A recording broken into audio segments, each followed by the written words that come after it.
Hello, welcome to my studio. My name is Julia Kelly. I am a fabric collage artist, a art educator, and a new cross stitch designer. And this, I think, is my fourth attempt over a week period to film my 13th floss tube artist tube. I don't, it's Friday, but I don't, it's not the 13th, it's the 22nd. And I don't know what's up. I just don't seem to have a high success rate in anything I'm doing. I finally went out to the kitchen and after my third attempt and decided I might as well start the pot roast in the oven for tonight, and then make myself some more tea and try one more time because I have the time to do this, and get it up for Saturday morning tomorrow. So hopefully this will be it. The last time went fine, and then I went to edit it and my hair was just doing this weird thing, and I was just like, the whole time I'm editing I'm just going to be looking. Now my head itches because I'm talking about my hair. But yeah, it's not gone well, I just, spring kind of makes me anxious. I don't know why. Like, I'm way more calm and laid back in the blizzards of Colorado winter than I am. I think it's mud season. I don't know if you've ever heard that term. We live in the Four Corners region where Colorado, Utah, New Mexico, Arizona come together. And it's plateau, it's Colorado plateau, so canyons go down instead of up.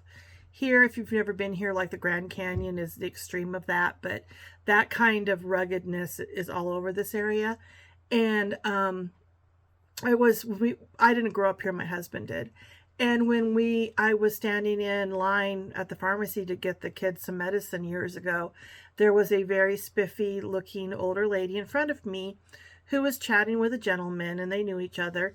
And she was reminiscing of when she lived in Dove Creek, which is this is like the dry bean capital of the country, the world. Dove Creek beans.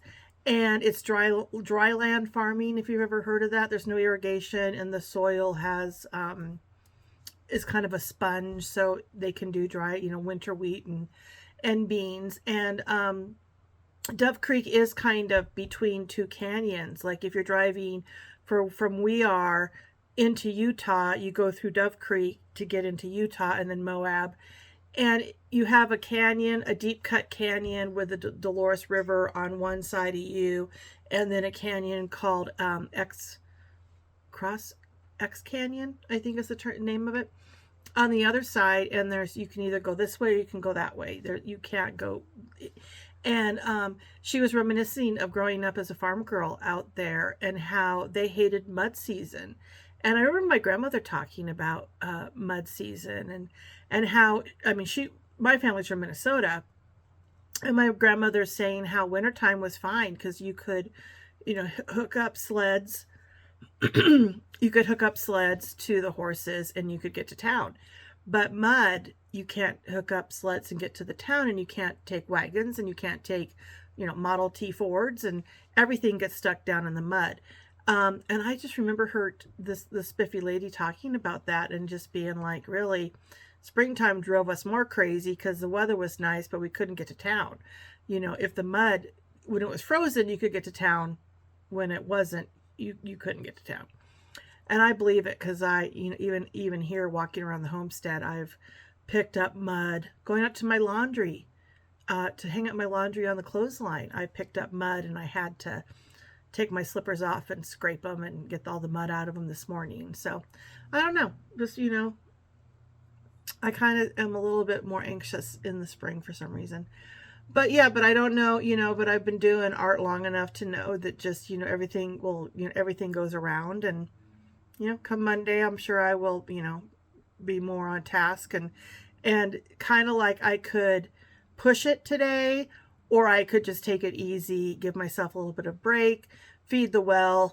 My channel is called Moonflower Musing, so maybe the muse just needs a little break, and then I will get back on it, on Monday.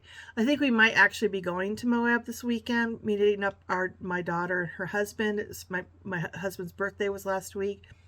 And I'm kind of leaning towards just taking my sketchbook, taking my sketch bag and just sketching, because usually that kind of helps me get back in the mode. But yeah, but last I tried to film a floss tube for last Friday, and it never got up.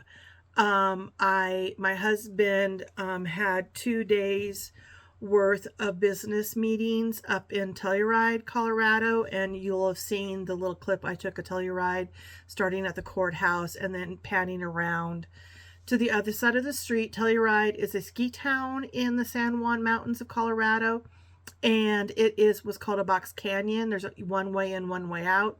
I mean, you can four-wheel drive over the mountains, but pavement, you have to go back the way you came. And we're only about an hour and a half away from it, so we go up there a lot through the seasons. This is obviously the ski season's the most expensive time to be up there. But my husband's hotel was paid for his business, and he was up there in meetings for 2 days. And I was like, I'll just go out and hang out. And he didn't know he'd have to be up there until about a week before. So when he went to look for hotels, he got the cheapest hotel he could find in Telluride that was $700. And it literally was like a circa 1980 strip kind of motel with outdoor, walkways, 3 levels. We were in the basement. We were half up, half down. He called it the prairie dog hole. It had an egress window, and you could see people's feet walking back and forth. $700. And it was clean, but it had like green carpeting and pale green walls, little white Victorian bed, very circa 1980. Yeah, it was, and there was like, panels in the ceiling in the hallways that were exposed of wiring and stuff. But yeah, $700 in Telluride for a night. And I think it's probably comparable to Disney World. I remember people talking, sometimes I'll watch people who go to Disney World, and I think it might be $700 might get you slightly above like their econo rooms, where like the marching bands and the cheerleading groups go and stay on an off season. We don't really go there, so I don't know. But I did hear one time that a ski trip in Colorado is equal to or slightly more expensive than a ski trip to Europe.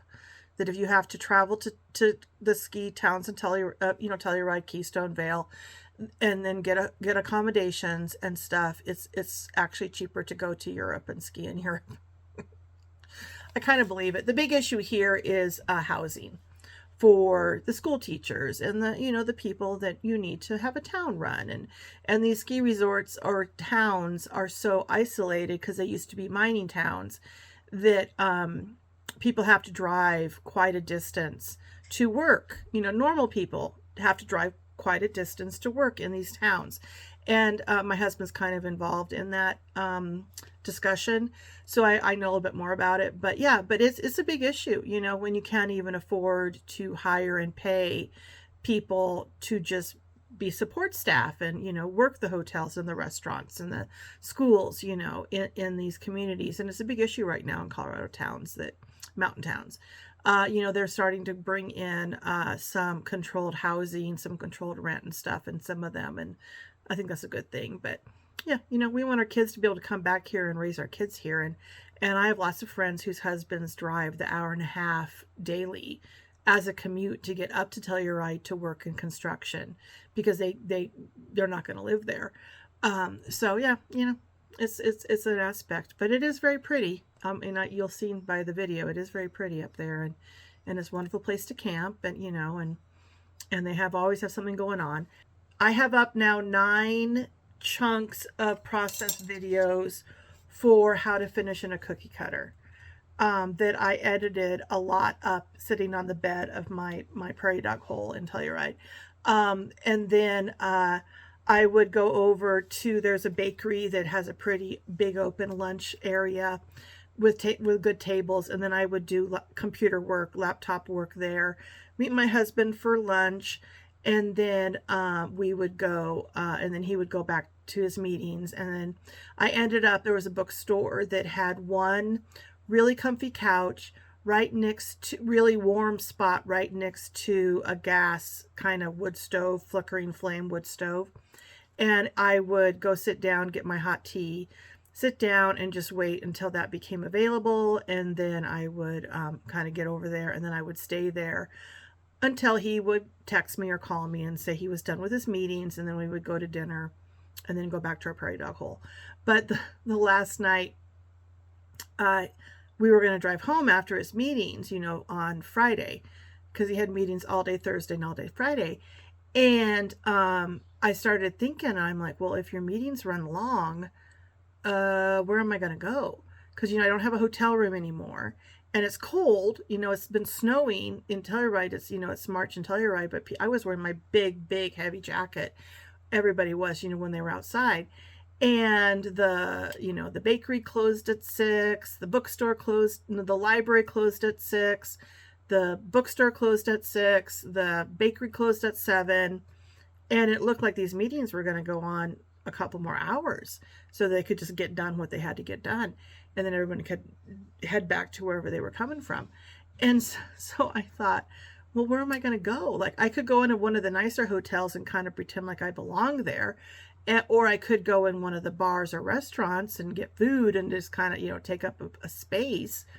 But I didn't really want to do that. So they do have a cute little movie theater called the Nugget. And except for the only movie playing, because as it was a one theater, it's tiny. One theater, movie theater was Dune, the new Dune, the second Dune. I mean, nothing against Dune, but I saw the first one, and it's not really my cup of tea. But I was like, well, I'm going to go watch Dune until he calls me or texts me. So it's warm, and that when you're wandering the streets at 8,000 feet at 7 o'clock, 6 o'clock at night, being warm, I have learned, is a number one priority for me. Is I just want to be warm. So it was warm. I got popcorn, and I kind of halfway watched the movie, but basically I just was sitting in a pretty comfortable chair, and eating popcorn. So, it was good. And then I just, I told him what I was doing, and he's so literal. He was like, well, it probably won't be the whole movie. And I'm like, I don't care. I'll watch it again if I want to. He's like, well, but you won't finish the movie. And I'm like, okay, so I won't finish the movie. So I've just put my phone in vibrate, put it in my little kangaroo pouch in my hoodie. And then I heard it buzz, I kind of felt it buzz when he was done. And I just, picked up my popcorn and my big puffy coat and pretended like I had to take a call because the movie people were kind of looking at me weird. But I just, put my phone to my ear and just walked out, and I never came back in. And then, we headed back down the mountain in the dark, but I mean, he's a good driver. Whenever I say that, it sounds like, Rain Man. But yeah, but I mean, we have a good vehicle for snow and stuff. And surprisingly, the roads were way better driving down in the dark, probably about 7:30. I think we got home about 10. Then they were driving up when we left, like at early in the morning to get up there. The roads were horrible. But yeah, so yeah, that was, I got a Stitch Around Telluride, literally, and then also got to edit videos up there. I think I have some pictures I probably have been like sticking up here. But yeah, so that was Thursday, Friday, and then the weekend wasn't really productive for whatever reason, and I just have kind of felt discombobulated since then. But yeah, so this is my 4th attempt, and I should look at my notes so that maybe I'll get this one right and make sure there's no weird hair sticking out. But yeah, so I did the 9 process videos for how to finish in a cookie cutter, and I decided that they should be kind of designed where if you just need to know how to, start, there's that video, or I finish on a felt background. So like one is just how to cut out your felt. What's kind of interesting is watching who's watching them. The one about how to prep the cookie cutter and get your pattern from the cookie cutter is like the least watched one right now, which, remember, you need to get this inside dimension so that this fits inside, right? And cookie cutters are concave. They diagonally go down. So I don't know if people are thinking, oh, well, that's easy. I just need to trace around a cookie cutter. You actually need to get the inside dimension. So I mean, give it a quick look. So you know, you might know, but just in case you don't know, you know, how I do it. And you might have a better way to do it, which, gosh, let me know. So there's 9 of them. I went today to do the 10th one, which is how to, there's all my stuff I have laying around here, which is, I don't know where it went, which is to how to hang it, you know, get that balancing point, because there is a trick. You have to figure out weighted where you need to put your loop on this span so that it doesn't tip either direction.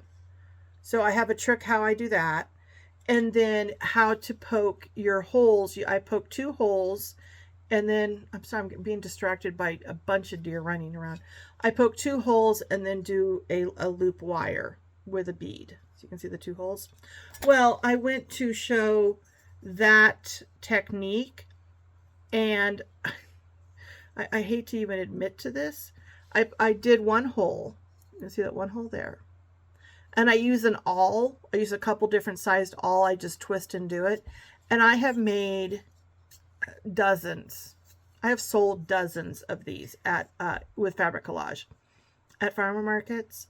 And I went on and on and on about how to make sure you position your hands. So if the awl kind of slips, it's not going to impel your hand. And look what I did. I didn't impel my finger. The awl just kind of went straight, kind of like hit across the tip of my finger, because apparently my finger was too far this way. It wasn't back far enough. I blame, well, that apparently I can't get 2 holes, you know, done while I video, while I'm talking. I'm going to blame that. I mean, I have done dozens of these. I am sure that I have poked myself before. I'm sure I have. I just never can remember. I mean, that's how little it's happened. So on that note, I think it would be very, what's the word, ironic or hypocritical to tell you how to safely do this while I have a Band-Aid on. So I just stopped. I said, this is that moment. Instead of pushing ahead, I just need to stop. And I will say, I have been kind of thinking of doing it, and I haven't yet, and I think I might put it on my list to see if we can get one, is to get a very small, I think they're called a vise, you know, something that I can screw tight onto my work table, put the bunny in the vise, and then do it with one hand so that my other hand is not anywhere near it.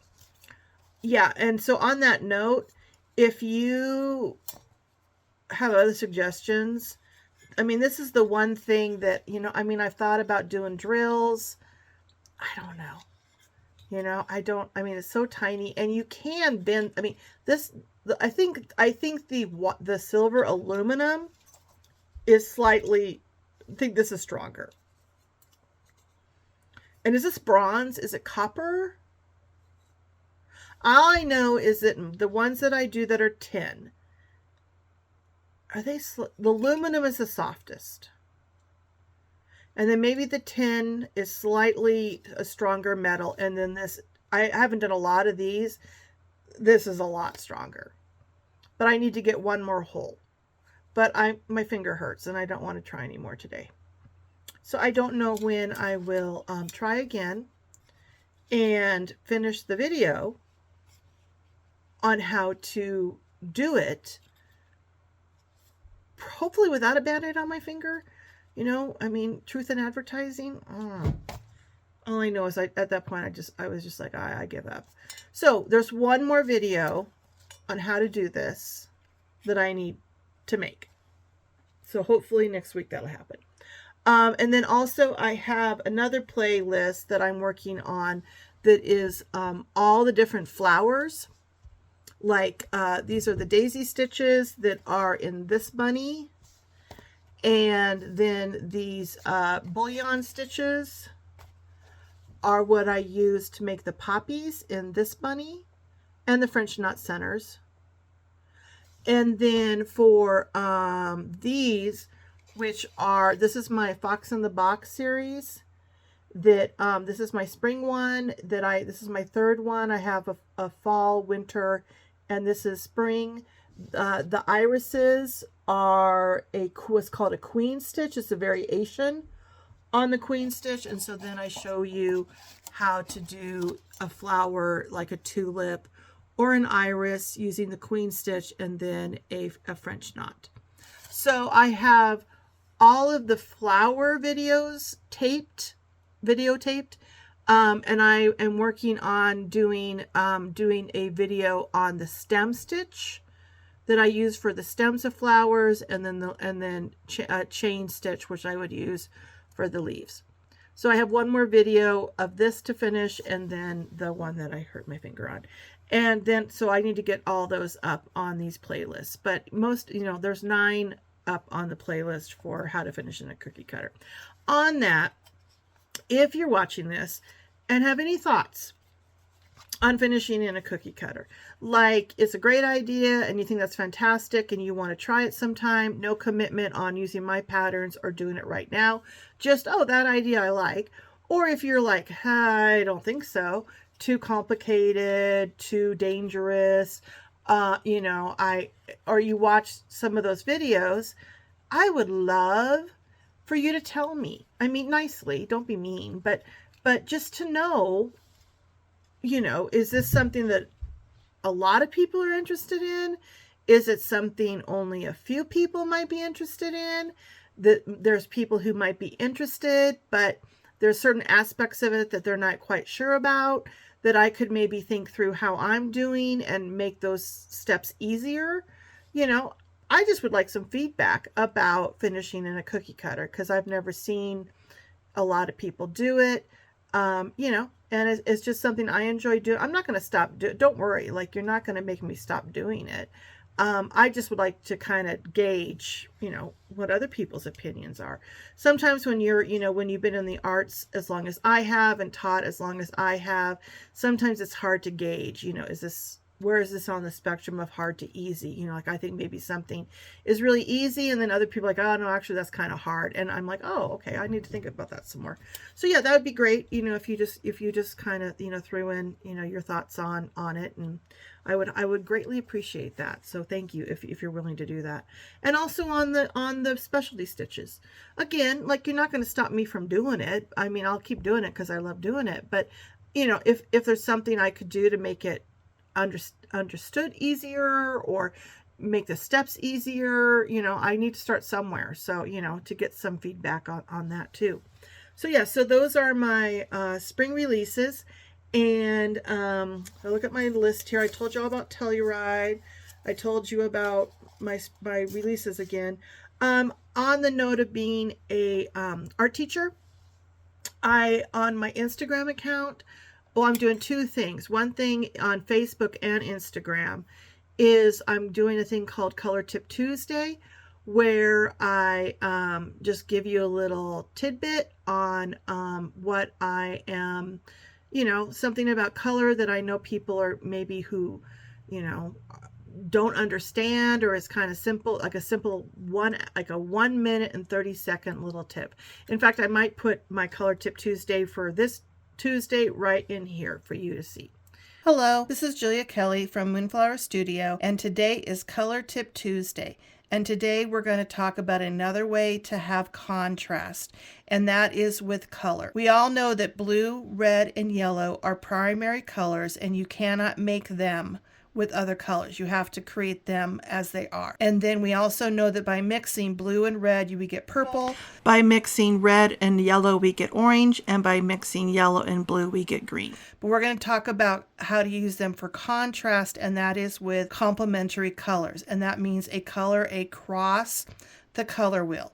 And the difference with these colors is that there is no blue in orange. So when I put a blue and an orange next to each other, it's high contrast. There is no purple in yellow. So when I put those next to each other, there is high contrast because they don't share any color. And when I put red and green next to each other, same thing. There is no red in green, so they have a high contrast. When you have them next to each other, the eye's drawn there because there's an extreme almost vibration in the color next to them. The opposite of that is muted colors. And muted colors are when we mix a tiny bit of one complementary color into the other. And when that happens, we get what's called muted, meaning there are neutrals, there are muddy tones, there are inside the color wheel tones. So that is my third Color Tip Tuesday on complementary colors, and I have one more way to show contrast that I will put up next week. But every Tuesday I will have a Color Tip Tuesday like that on both my Facebook and my Instagram, which is Moonflower Muse, whether you're Facebook or Instagram. The other thing I'm doing that's just Instagram is I am trying, and I want to get back into this because this week I've just been discombobulated, is doing a morning stitching, where whatever I'm working on for whatever pattern or new release or whatever, I give you a little snippet of what I'm working on. And sometimes it's boring. Like, I'm not doing this for entertainment. I am truly just showing you what I'm working on. So you might see kind of what you think is the same thing 2 days in a row. It probably means that I took it out and tried again because I didn't like the results. But yeah, it's just a little snippet of what I'm doing. And usually it is a new design that you might be look for coming out in the next season. Yeah, so if you're interested in that, that is only on my Instagram stories, because stories go away in 24 hours. So there's that. I've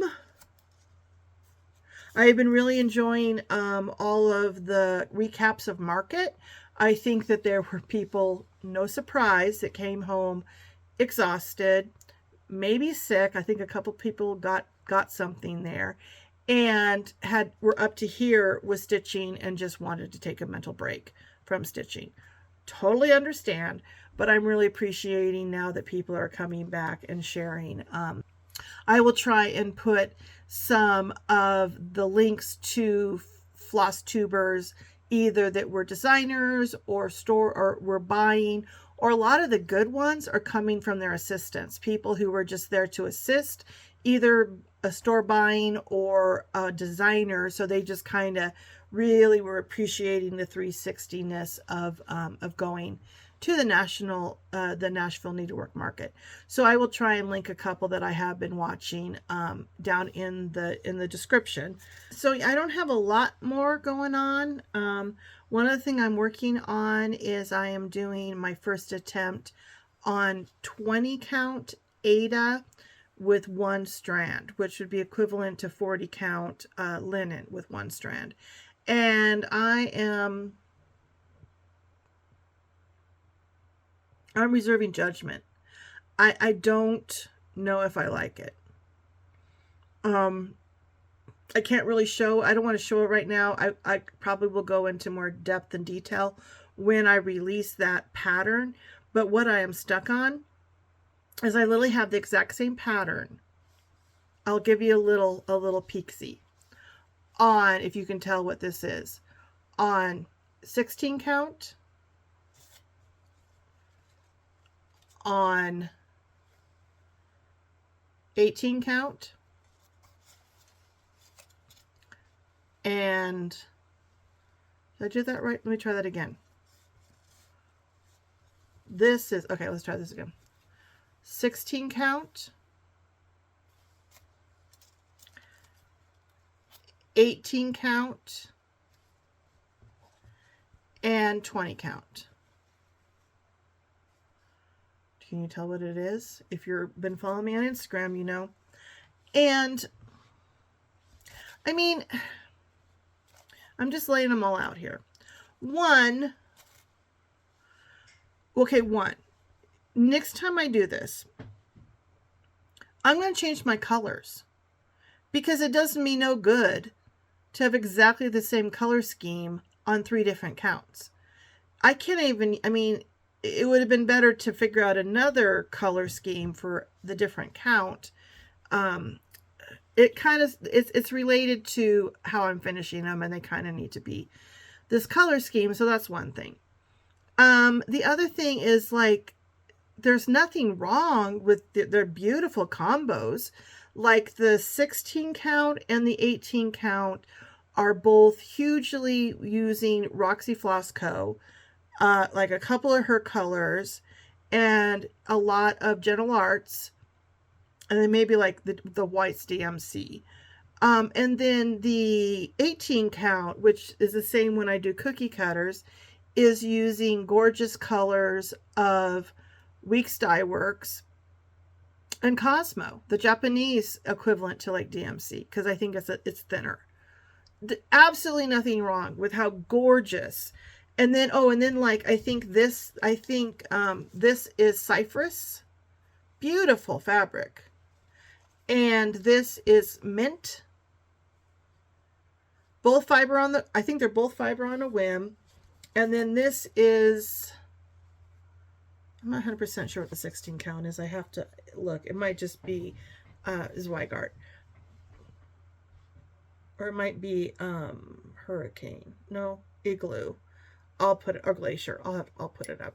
But yeah, but I mean, it's nothing wrong with how it looks, how cool it looks. You know,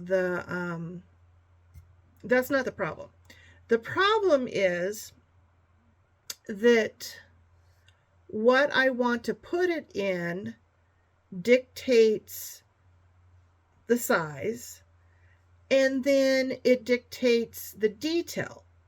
So if I need more stitches to make more detail, then I'm going to put it in, I'm going to use a higher count, you know, like 18 or 20 instead of 16. That's one thing. I mean, the 16 will make a gorgeous pillow. You know, if you do this design and you just say, I'm going to do a pillow, or I frame it and I'm not constrained by the size, yeah, a pillow would be fantastic. But I am constrained by the size. So, so I designed it for 20 count. I stitched most of it on 20 count. One, I mean, the cool things about 20 count is I still don't have to use magnification. Like if I take my glasses off, this is how I stitch, just with my eyes. Once I gave up contacts, so that weird thing with contacts isn't happening, like bifocal on top of bifocal. When I gave up my contacts and just started wearing glasses, I have very good vision to about here. You know, so I can stitch and see very detailed work up to about here. So the 20 count, no problem. Like I have no problem. I stitch in hand, you know, I do the running, what's it called? Railroading, or not railroading, running, whatever. I stay on top. I don't go up and down. So yeah, so that, no problem there. The one strand is a little loosey-goosey.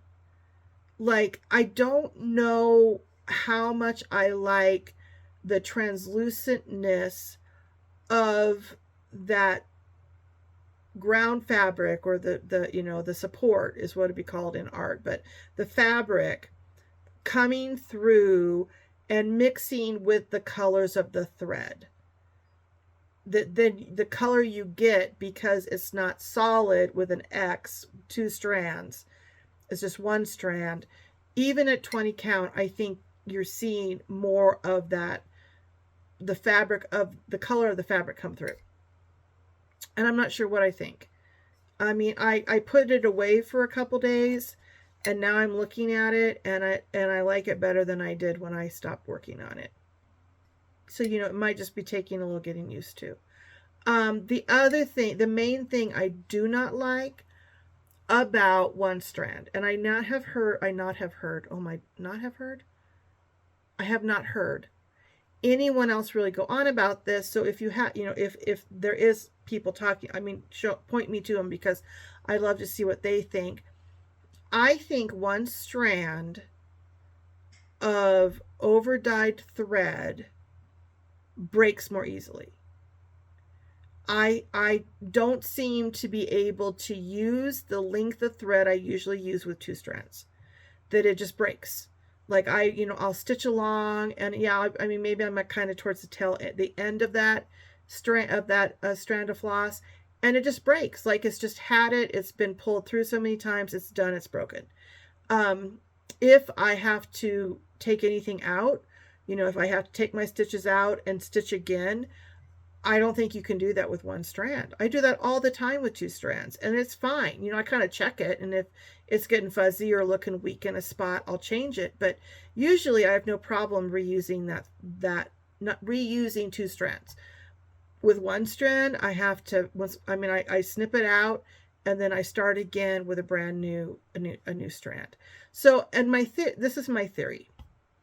I mean, fiber thread that is twisted, spun, is just made up of long pieces of fiber, from the sheep or the cotton or the silk or whatever. And I just think that it only has so much abuse it'll take. And when you're dealing with, first of all, overdyed, not going to overdyed, just as an aspect I need to remember, that it's already being abused to get the overdyed. It's being subjected to extremely hot water, dye baths, conditioning, rewrapping. It's already gone through slightly more abuse as an overdyed thread than probably its DMC equivalents, because they only have to deal with that one time, not over dyed. So most of these over dyed, again, I haven't sat down with the dyers. I think it's just as likely that they're starting with some color before they start over dyeing. I don't think they're always starting with white, because then it wouldn't be over dyed. It kind of means re-dyed or dyed again by the term. Maybe a lot of them are starting with kind of virgin, never been dyed stock thread DMC, or I think a lot of them use DMC, but I don't know. I mean, all I know is that the way they look to me looks like it's something that has been maybe started with a color. So I think that's part of it. And then I think that like I said, you can only use them so often before they're just done and they're going to break. So that way, okay. Well, first thing was that they're over dyed is why I think they break. And then I just think that I'm too hard on them. Like I'm just pulling on them too hard. And if you have two strands, I mean, it's that Ecclesiastes things. A 3-cord strand is not easily broken. And I mean, there's some merit to that two strands are going to hold up way better than one over dyed, thread. So I don't like that. I mean, I'm not gentle, I guess, and I don't know. I don't know if you, yes, I've stitched in hoops. Yes, I know how to stitch in hoops. Yes, on occasion I will stitch in a hoop, but there has to be a reason for it. And usually cross stitch, there is not much of a reason to stitch in a hoop. So yeah, so I don't know. I don't know what, I'm kind of torn between doing this pattern that's specifically for a vintage container on 18 count or 20. Like, I don't know. I restarted it on 20, and I'm doing this, and I'm looking at both of them. I'm kind of thinking I need to finish it on the 20. I mean, I'm sorry, I need to finish it on the 18. And then see what that actually looks like when I frame it. And it's a big waste of time, if I look at framing it and then I'm like, well, that doesn't work because, it needs more detail, then I can't give it on 18, so I need to go to 20. The thing about doing it on the 18 is in the middle, between the 16 and the 20. And I kind of like designing in the middle where someone could go either direction, and not hugely get something different than what I presented in the pattern. So like if I do the 18, I'm going to say the amount of times I say obviously and honestly is scary. But I hear other Flosstubers do it. But honestly, after all that, what was the honestly in regards to?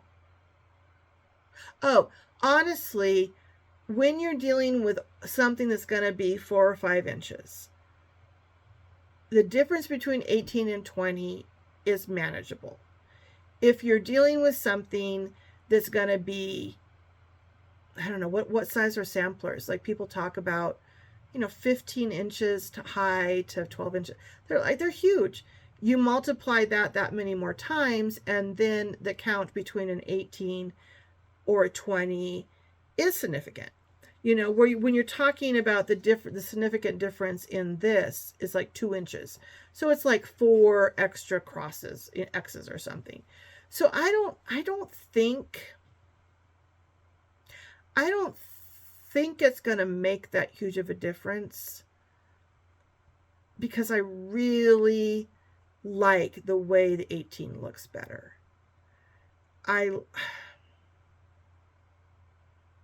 don't know, but then I look back at the 20 and I'm like,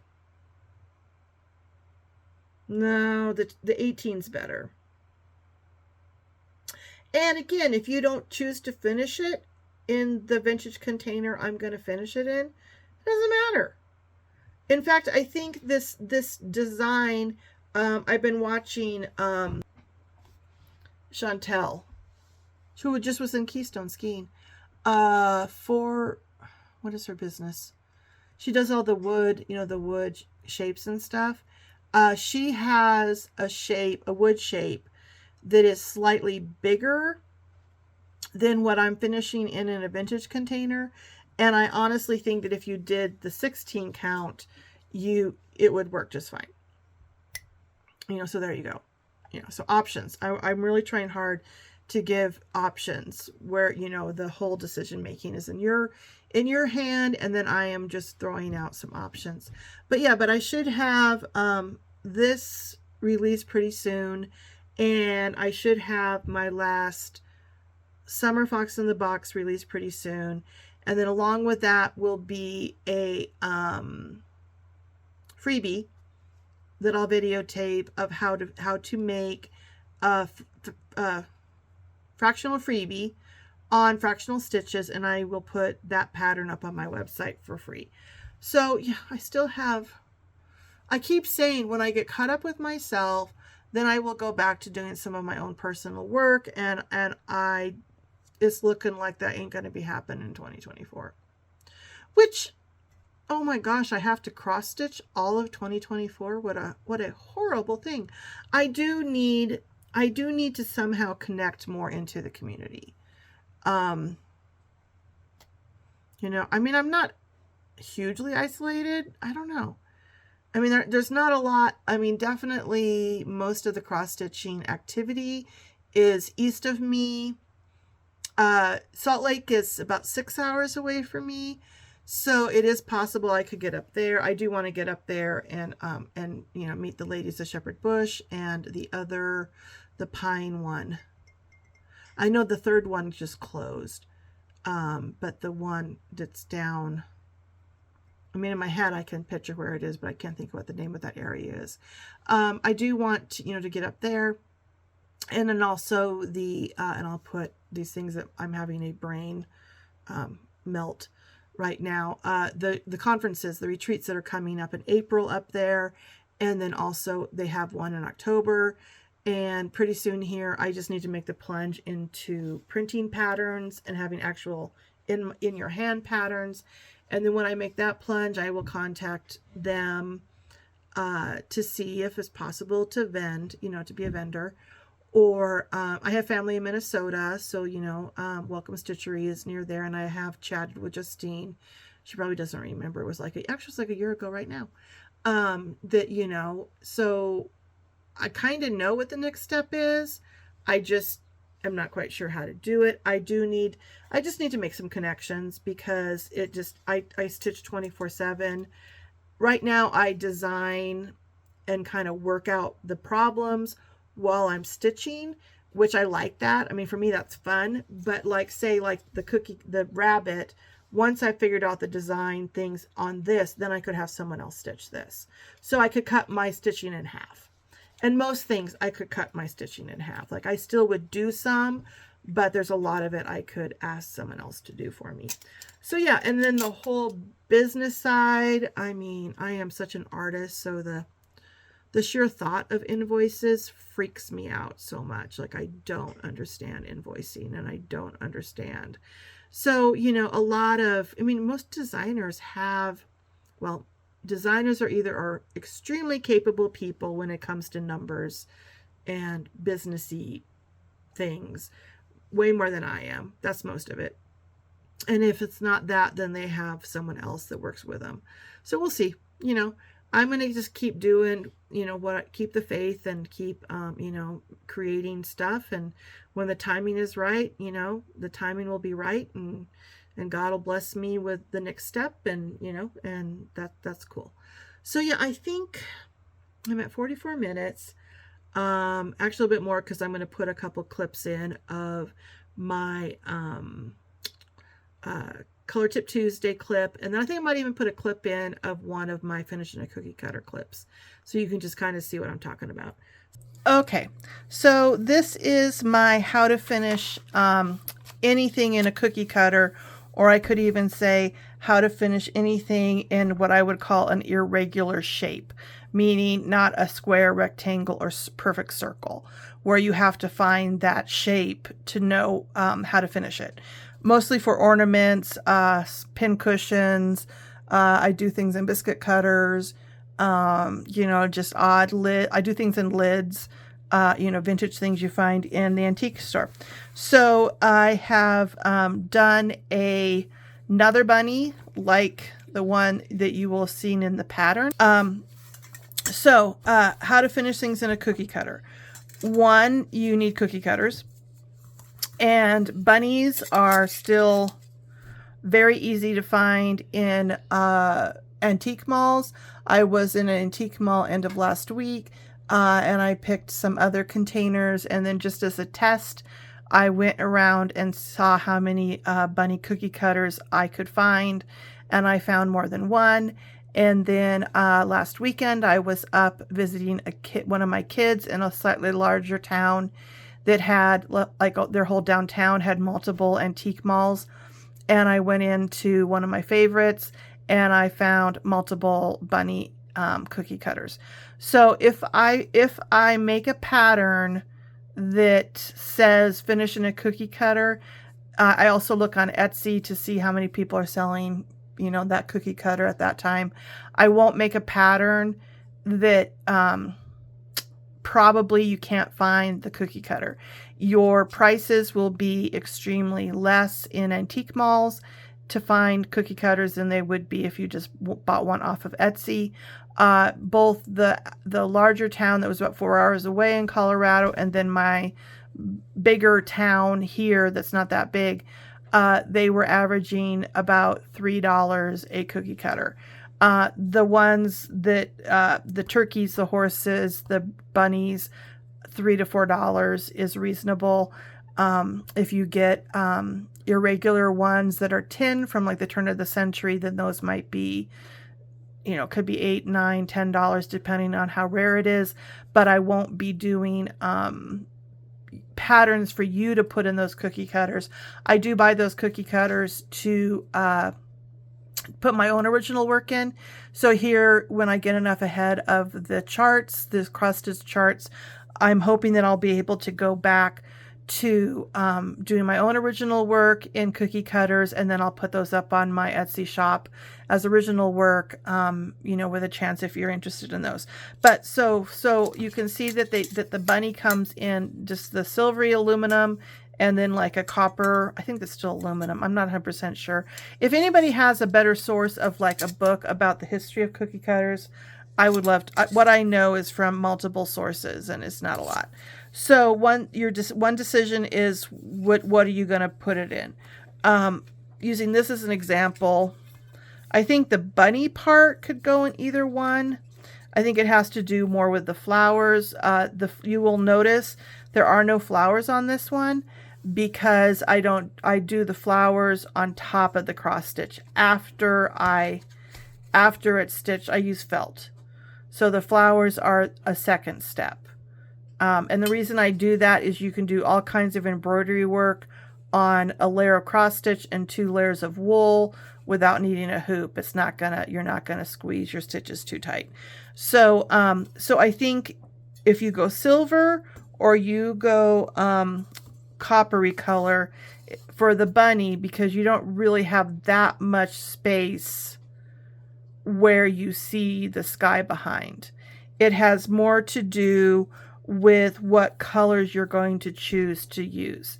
If you wanted to go lean more cool colors, I would say do the silver. You know, blues that lean purple, reds that lean purple. If you did blues that leaned green or aqua, you know, but again, then you're talking about contrast. So, you know, it kind of just depends on what you want to do. Because I have done one on a silver one, which this one, you know, I picked reds. I picked reds because I had a red handle, and oranges because, and that's, you know, I picked those colors. One thing I'll say is, like all vintage containers, go on Amazon and get one of the jars of lead test strips. Contrary to the Stanley cup users who are worried about if there's lead internally in the cup, in the base, that doesn't make contact with what you drink or touch. This you're touching. So I always like to take a little lead strip and test paint. You know, and it's $3. Like, you know, if it turns out it has lead, you can make your own decision, but just you're educated on if there's lead. And if definitely if things are kind of, I mean, because you love the kind of chipping finished look, but you want to make sure it doesn't have lead. Okay, so, but we will get to how to finish in another video. I'm going to do a playlist where there'll be multiple videos for you, so you don't have, if you want to go back and review something, you do not have to go through the whole video. So this is just the introduction on making the cookie cutter, how to find cookie cutters, testing with lead strips if you need to. Sometimes you'll get one that has literally cake flour in the corners. So, you know, I don't clean them until I use them, and then I'll you know, give it a little wash with some hot soapy water. Air dry, definitely give it a couple days to dry, just in the air. What you need to do this first part, I'm not going to go through I'll go through materials for how to do this in a different video. But how to just start this, you need some very clear, so I can see this is bleeding, I'm not being clear enough. There's clearer tracing paper. And sometimes I just go on and on about it being tissue paper, but if I say tissue paper, I mean tracing paper. You need a square big enough for your cookie cutter. You need some tape. You need a pencil. You'll need some felt. And I do like 100% wool felt. I kind of try and stay away from anything acrylic. It's just icky to work with, and I don't enjoy it.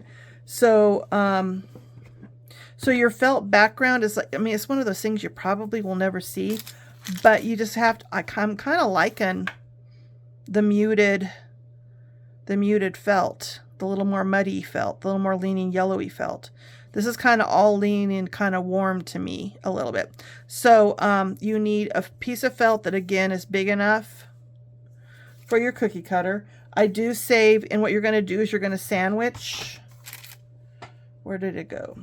You need some kind of a fusible web that has a paper on one side. So you're going to, you know, iron that on and then peel it off, and then you'll iron this to this. So you need a scrap of fusible web,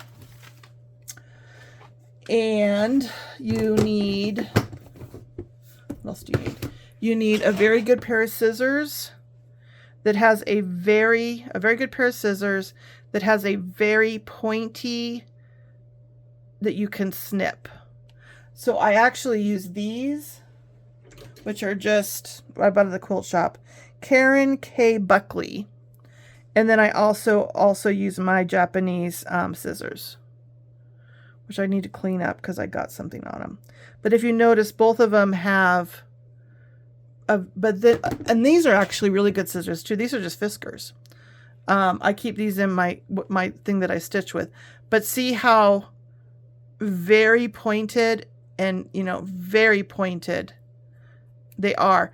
The worst thing, expensive scissors, these are very expensive. These aren't. They're both just as good. Yes, I said that. These are just as good as these. The killer for scissors is dropping them straight down, and chef knives, because I've destroyed a couple chef knives, is this alignment of these points. And I think once they're ruined, they're ruined. So just keep that in mind.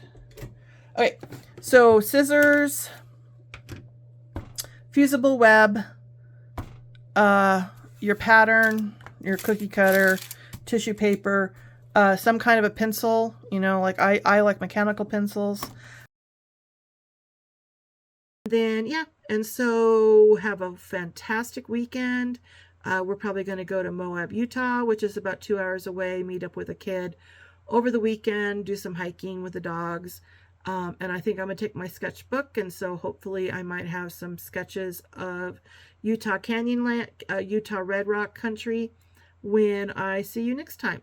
So next week I will, I think I already said this, but next week I will hopefully have the playlist up of all the different flowers that are in my different patterns. I think I did talk about that. So yeah, so have a fantastic weekend, and we shall talk to you later.